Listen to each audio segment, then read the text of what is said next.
やあ、防犯だ。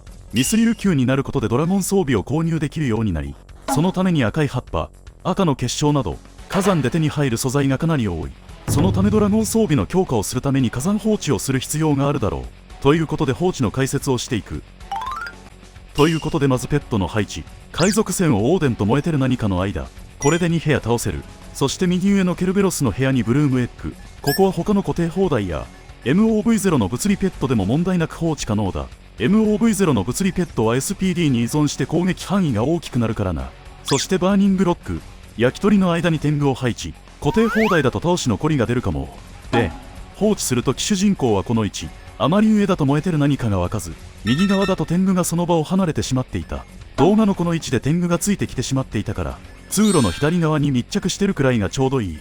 少なくともこの画像の立ち位置で問題なく倒せていたから、不安ならそのままこれを真似してくれ。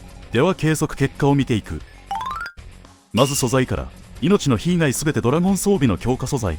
中でも火炎岳とレッドコアは1100にするのに最低72,600個必要らしく、途方もなく時間がかかる。ここで手に入る素材は主に赤の結晶。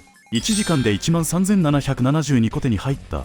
まあ赤の結晶はドラゴン装備一式で計5万もあれば足りるのでこんないらない。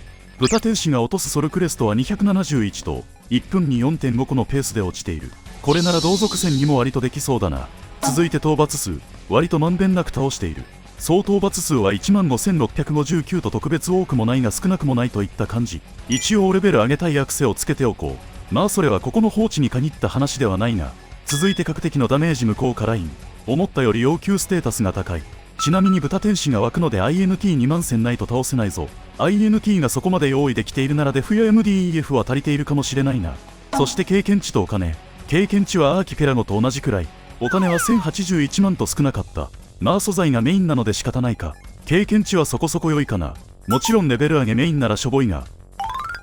ということで火山最深部放置の検証は以上だ。